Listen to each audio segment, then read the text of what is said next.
Hello guys, welcome to my channel RS function. आज मैं आपके साथ मैं यही पर्सन का अगला पार्ट एक्सप्लेन करने वाली हूँ। हमने पिछले पार्ट में देखा था फाइनली वेंडुगान मोशन सबके पत्ते रास्ते से हट चुके थे। अब हमारी जो चिंचान भी ठीक हालत में था, सब लोग लैंड मैंशन में थे। अब आ गए, फाइनली सब कुछ ठीक हो गया था। अब शादी के 2 दिन भी हो गए थे। सारा मेस को क्लियर करने के लिए उन्हें भी 2 दिन लगा। अब सब कुछ नॉर्मल था, सब लोग एकदम शांत थे। तभी वहाँ पर ना बेचांग से और फेनमियन बोलते हैं, ठीक है, बहुत हो गया इस माफिया खेल खेल कर।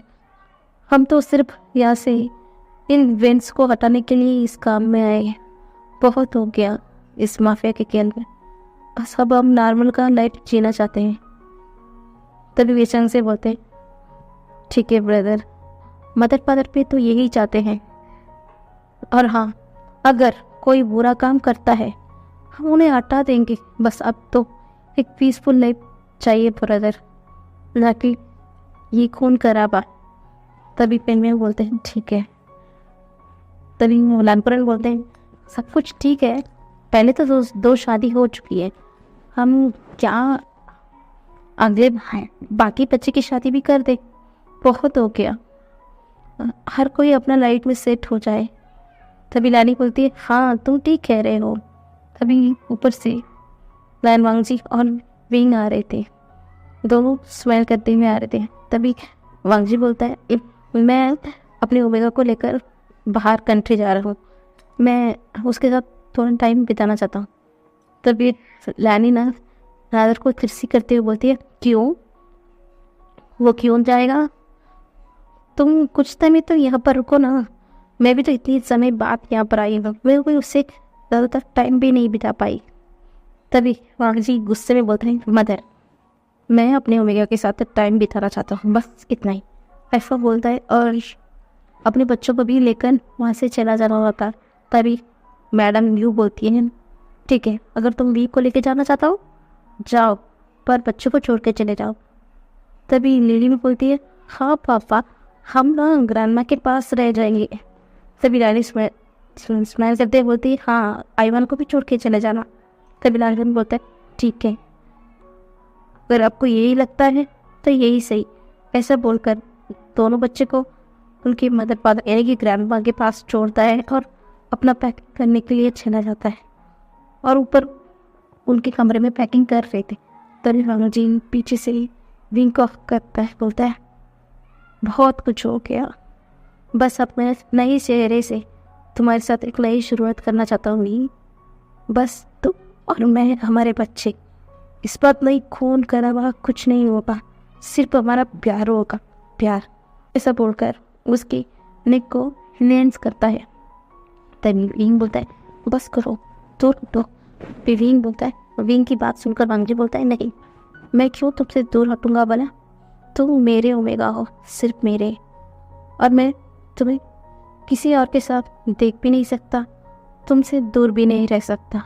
ऐसा बोलकर उसे अपनी गोद में उठाता है, बोलता है, चलो छोड़ो छोड़ो, कोई आ जाएगा। तभी वांगजी बोलता है, कोई नहीं आ जाएगा, सब लोग ना देखा कितना बिजी है, और हाँ उनको तो उनकी सारे बच्चे की लाइफ सेट करना है, तो हमारे बीच में कौन पड़ने वाला है। ऐसा बोलकर उसे गोल गोल घुमाता है। तभी विंग बोलता है, बस करो, सेमलेस की तरफ बातें करना बंद करो, छोड़ो मुझे, नीचे उतारो मुझे। तब वांगजी बोलता है, नहीं, बिल्कुल नहीं उतारूंगा तुम्हें, इतने समय बाद मेरे हाथ में आए हो, और मैं क्यों तुम्हें छोड़ने लगा भला। ऐसा बोलकर वो गोल गोल घुमाता है और सारा पैकिंग हो जाता है। तो थोड़ी देर बाद वो दोनों अपना प्राइवेट जेट से वहाँ से एक क्या बोलते हैं अलग कंट्री के लिए निकल जाते हैं। अपना हनीमून टाइम क्या बोले एक दूसरे की क्वालिटी टाइम बिताने के लिए चले लगते। जैसे ही वहाँ पर उतरते हैं वांगजी बोलते हैं, चलो। तभी वीक बोलता है, यहाँ पर क्या कर रहे हैं, हम कहीं होटल में भी नहीं रहने वाले क्या? तभी वांगजी बोलता है, नहीं, यहाँ पर मेरा अलग सा मैंशन है, सिर्फ तुम मैं। ऐसा बोलता है। तभी वीक बोलते हैं, तुम्हारे दिमाग में क्या चल रहा है? तभी वांगजी उसके करीब आते हैं, बोलते हैं, जो तुम सोच रहे हो वही मेरे दिमाग में चल रहा है। तभी विंग ना घबराते बोलते, मैं कुछ नहीं सोच रहा, मैं कुछ नहीं सोच रहा। तभी वांगजी बोलते, अच्छा तो मैं भी कुछ नहीं सोच रहा। ऐसा बोलते हुए उसे घसीटते हुए अंदर ले जाता है। जैसे ही गेट का दरवाज़ा बंद होता है, विंग तो ज़ोर ज़ोर से घबराने लगा। तभी वांग जी उसके करीब आता है, उसे गले से लगते बोलता है, अब तुम और मैं हूँ विंग, यहाँ पर कोई नहीं है। ऐसा बोलकर उसे एकदम गोद में उठाते हुए कमरे की तरफ बढ़ने लगता है। तभी विंग बोलता है, मुझे मुझे मुझे भूख लगी है, तुम क्या कर रहे हो? तभी वांग जी बोलते हैं, ऐसा तो कैसे हो सकता है, तुम तो अभी खाना खा कर आए हो ना, चलो अब मुझे भूख लगी रही है। ऐसा बोलकर उसे अपने कमरे में ले जाता है और एकदम बेड पे लिटा देता है, एकदम से उसके ऊपर आ जाता है। तब विंग बोलता है, नहीं नहीं तुम। तभी वांग जी बोलता है, उसके कॉलर पे किस करते हैं, बोलते हैं, हाँ विंग, पिछले बार मैंने बहुत गलती किया है, बहुत ज़्यादा गलती। उस वक्त तुम शायद होश में भी नहीं थे। मैं तुम्हें बहुत प्यार करना चाहता हूँ, मैं तुम्हें जताना चाहता हूँ कि मैं तुमसे कितना ज़्यादा प्यार, प्लीज़ विंग मुझे। तभी विंग उसे कुछ नहीं कहता है। तभी वांग जी जैसे उसे पता लगता है कि विंग उसे परमिशन दे दिया है, तो उसे किस करना शुरू हो गया था। उसे डीप भी किस किए जा रहा था और वांग जी की इस एक्शन से विंग भी मेंटल हो जाता है और विंग भी उसे ऐसे ही उसी पैशन के साथ किस किए जा रहा था। दोनों किस करते करते एक दूसरे के कपुआ को एक दूसरे से रिमूव कर देते हैं और एकदम विंग और वांग जी पता नहीं कब किस करते करते एक दूसरे के सामने न्यूट हो जाते हैं, कुछ उन्हें पता नहीं चलती। और वांग जी विंग के साथ बहुत रफली वहाँ पर इंटीमेट होना शुरू कर देता है। वो ऐसा ही पूरा रात सिर्फ विंग के साथ इंटीमेट होता ही जाता है। विंग बोलता है, प्लीज़ रुक जाओ वांग जी, मुझे बहुत पेन हो रही है, रुक जाओ। पर वांग जी बोलते हैं, नहीं मैं कंट्रोल नहीं कर पा रहा हूँ। पता है विंग, जितने दिन में तुम्हें अपने आंखों के सामने देखा, खुद को कैसे रोका सिर्फ मुझे पता है। अब तो मैं अपने आप को बिल्कुल नहीं रोक पाऊंगा। ऐसा बोलकर उसे किस करते हुए वापस उसके साथ इंटीमेट होना शुरू कर देता है। ऐसे ही वो वहाँ पर ना अपना बहुत ही अच्छे से क्वालिटी टाइम बिता रहे थे। वहाँ पर विंग और वांग जी 2 हफ्ते के लिए रुके थे। उस 2 हफ्ते उनके लिए बहुत अच्छे से टाइम बीता था। वो बाहर घूमने जाते थे, अपने घर वालों के लिए, बच्चों के लिए कुछ पैकिंग करते हैं और उनका डेली नाइट एक्टिविटी डेली शुरू होता है। ऐसा ही 2 हफ्ता बीत जाता है। अब वांग जी अपना मुंह फुलाए हुए बैठा था। तभी विंग बोलता है, क्या हुआ, तुम ऐसा मुंह फुलाए क्यों बैठे हो? तभी वांग जी बोलता है, मुझे लगा कि हम कल ही आए, पर देखो कैसे 2 हफ्ते बीत गए। मुझे यकीन नहीं हुआ कि हमें यहाँ पर आते हुए 2 हफ्ता हो गया। बस मुझे यहाँ से तुम्हें छोड़कर जाने की मन ही नहीं कर रहा है विंग। बस ऐसा लग रहा है कि तुम, मैं, हमारे बच्चे, हम यहीं पर रुक जाए, बिना कोई शोर के, ना कोई झगड़े के, सिर्फ हम यहीं पर रुक जाए। तभी वहाँ विंग ना उसके सिर को पैट करते हुए बोलते हैं, नहीं, वहाँ पर हमारे परिवार वाले हैं, हमारे मदर फादर हैं, हमारे रिश्तेदार हैं, हमारे दोस्त हैं, हम यहाँ पर नहीं रुक सकते। ऐसा बोलते हैं।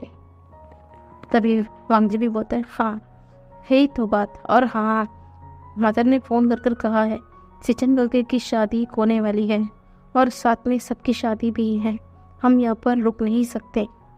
तभी विंग बोलते हैं, हाँ हमारे सारे दोस्तों की शादी हो रही है, हमारी फैमिली कितनी बड़ी होने वाली है, अब तो यहाँ पर हम नहीं रुक सकते हैं और हमें तो जाकर वहाँ का उन सबका हेल्प करना चाहिए, पर हम यहाँ पर हम अपना क्वालिटी टाइम बिता रहे हैं, चलो हम यहाँ से निकलते हैं। ऐसा बोलकर वो वांग जी को खड़ा करता है। वांग जी ना चाहते हुए भी उठ जाता है और पूरा तैयारी कर अगले मॉर्निंग तक वो पूरा चाइना में पहुँच चुके थे, क्योंकि अगले दिन ही उनकी सारे दोस्तों की शादी है। इसलिए वो भी जैसे ही घर आते हैं सब लोग उसे बहुत ही इम्पेशेंटली बोलते हैं कि कैसा लगा वहाँ पर, वो सारा जगह कैसा था, ऐसा बोलकर बारी बारी पूछने लगते हैं। पर विंग और वांग जी मुस्कुराते हुए बोल रहे थे। तभी वांग जी मुँह बनाते हुए बोलता है, हम तो यहाँ पर आना ही नहीं चाहते थे, पर आप सबकी वजह से हमें आना पड़ा। ऐसा बोलता है। तभी लैंडकोरन वांग जी की सर पर हिट करते हुए बोलते हैं, तुम ब्रैट, तुम चुप करो, विंग तुम बताओ कैसा लगा वहाँ पर? तभी विंग बोलता है, हाँ डैड, वहाँ पर अच्छा ही लगा, वहाँ का क्लाइमेट बहुत अच्छा है। ऐसा बोलकर वो बातें कर रहे थे। तभी वहाँ पर मैडम यू आती है। मैडम ये बोलती, विंग विंग विंग, देखो मैंने तुम्हारे लिए बनाया है, ले लो ना, ऐसा बोलते हैं। तभी विंग ना मुँह पलट लेता है। सब लोग उदास थे, मैडम यू भी उदास थी। सब लोग को तो विंग माफ़ कर दिया, पर मैडम यू को तो उसने माफ़ किया ही नहीं। तभी वो वहाँ से उठकर चला जाता है। तभी सब लोग ना एकदम शांत हो गए थे। तभी वांगजी मैडम उनके हाथों से लेता है, बोलता है, मदर मैं उसे खिला दूँगा। ऐसा बोलकर वो ऊपर चला जाता है। तभी वांगजी बोलता है, क्या हुआ, तुम इतना गुस्से में क्यों हो विंग? तुमने मुझे माफ़ कर दिया, पर तुमने क्यों उन्हें नहीं? तभी विंग की आंखों से आंसू बहना शुरू हो गया। वो बोलता है, मैं कैसे माफ़ करूँ उन्हें? तुम मेरे हस्बैंड हो, तुम्हारी गलती थी, फिर भी तुम्हारी उतनी गलती नहीं है।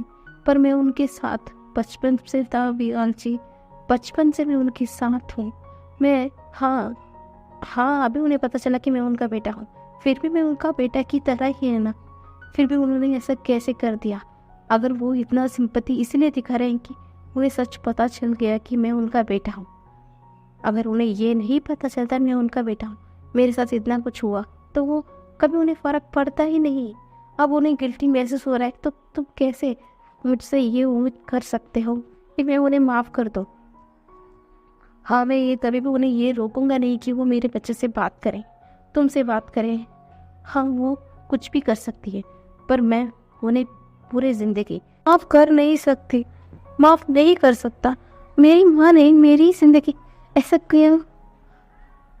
वो जानती थी पांगजी तुम थे उस दिन, अगर तुम नहीं कोई और होता। मुझे कुछ नहीं बात करनी तुमसे, इस बारे में बिल्कुल भी नहीं, बस मुझे छोड़ दो। वहाँ जी अपना सर को झुकाते हुए वहाँ से चला गया। तभी नीचे आता है, तभी मैडम ये बोलती है, मैं जानती हूँ वो मुझ पर नाराज़ है, और उसका नाराज़गी भी उसकी जगह सही है, कोई फ़र्क नहीं पड़ता। इसे बोलकर वो शांत हो जाती है। तभी फेनमैन बोलते हैं, यू हमारा बेटा गुस्सा है, और उसका गुस्से की वजह भी तुम जानती हो, फिर भी वो तुम्हें हमारी ग्रैंडचिल्ड से तो दूर नहीं कर रहे हैं ना। मुझे विश्वास है एक न एक दिन वो तुम्हें माफ़ कर देगा। तभी मैडम यूं भी हाँ में सर हिलाते। तभी सब लोग बोलते, हाँ बहुत हो गया, चलो कल शादी है, सब लोग तैयारी में लग जाओ। ऐसा बोलकर सब लोग पूरा तैयारी कर देते हैं। अगले दिन लैंसिचन और जंशा, शुयांग और चिंचान और हमारे जो न्यूसन है वनी, सबकी शादी हो रही थी। सब लोग बहुत हैप्पी थे। आखिरकार अब क्या बोलते हैं, वो माफिया ये खून खराबे नहीं, अब तो वो लोग एक पीसफुल लाइफ जी रहे थे। इसमें ना अब कोई झगड़ा नहीं था, कोई बदला नहीं था। अब वो एक पीसफुल लाइफ जी रहे थे। सब लोग शादी में बहुत हैप्पी थे। सब लोग हंसते मुस्कुराते बातें कर रहे थे। तभी विंग वहाँ पर खड़ा होकर देख रहा था। पीछे से मांगजी आता है, बोलता है, क्या हुआ, तुम ऐसा क्या देख रहे हो? तभी विंग बोलता है, तुम्हें पता है मांगजी, मम्मा हमेशा चाहती थी कि मैं इस माफिया से दूर हट जाऊँ, मैं एक पीसफुल लाइफ जीऊँ। फाइनली आज हम एक पीसफुल लाइफ जी रहे हैं, है ना? वैसा बोलते हैं। तभी बाबूजी भी स्माइल करते हैं, बोलता है, हाँ अपना कोई बदला नहीं है, कुछ भी नहीं है, बस शांति ही शांति रहे, इसमें अब मैं किसी की भी नज़र नहीं पड़ना चाहता। ऐसा बोलकर उसे गले लगाते हुए ऐसे ही देख रहे होते। अब देखते देखते एकदम 4 साल बीत चुकी थी। अब सब लोग क्लिप बहुत हैप्पी चल रही थी। अब वांग जी और विंग का एक बेबी बॉय भी हुआ था। उनका 3 बच्चे थे, और यानली और जिश्वन का एक नन्हा सा एक ओमेगा बेबी बॉय हुआ था, और यान और दूसरी तरफ सिचन का एक क्यूट सा बेबी गर्ल हुआ था। और हमारा न्यूसन विनिंग को तो उनका भी एक प्यार सा ओमेगा बेटा हुआ था। और शुया और चिंचान की लाइफ में भी 2 ट्विंस बेबी गर्ल हुई थी। सब लोग अपने लाइफ में हैप्पी थे। हमारा जो वेंचिंग भी उसके गर्लफ्रेंड म्यान के साथ बहुत हैप्पी रही थी। सब लोग बहुत हैप्पी अपना लाइफ बिता रहे थे। सारे क्या बोलते हैं बड़े लोग अब तो इन सब से हटकर एक दूसरे के साथ, यानी कि जो बड़े लोग थे एक टूर के लिए निकल चुके थे। अब सारे छोटे लोग ही घर पर बैठकर क्या बोलते हैं, एक पिकनिक की जरिए सब लोग बैठकर बातें कर रहे थे। तभी सिजन बोलते, वांगजी वेंग कहाँ है? तभी वांगजी बोलता है, तेरा आ रहा है इधर, अभी आ जाएगा। तभी वांगजी देखता है विंग उनका छोटा सा बेबी बॉय के साथ आ रहा है, और उनका जो बेटी है लिली वो तंग की जा रही थी। तभी वांगजी उसे अपने गोद में उठाता है, बोलता है, क्या हुआ प्रिंसेस, क्या हुआ? तभी वो मुँह फुलाते हुए बोलती, डैड देखो मॉम को, वो हमें कुछ भी नहीं दे रही है, कह रही है कि मुझे ज़्यादातर आइसक्रीम नहीं खाना चाहिए। ऐसा बोलकर मुँह बना रही थी। तभी सब लोग हंस रहे थे। तक बोलते, लिली तुम भी ना कभी सुधरते ही नहीं हो। ऐसा बोलकर हंसकर बातें कर रहे थे। सब लोग एक दूसरे के साथ बातें कर रहे थे, हंस रहे थे, और इसी के साथ ये फैन फिक्शन यही ख़त्म हो रहा है। मैं इस फैन फिक्शन को कुछ अलग से ख़त्म करना चाहती थी, पर आपको पसंद ही नहीं आ रहा है, तो मैं कुछ समझ नहीं पा रही कि कैसे करूँ। इसलिए जो मेरे मन में आया इसी तरीके से इस फैन फिक्शन को ख़त्म कर दिया है गाइस। मैं अभी सोच लिया है कि मैं अब ये फैन फिक्शन कहीं को ले जाऊँ।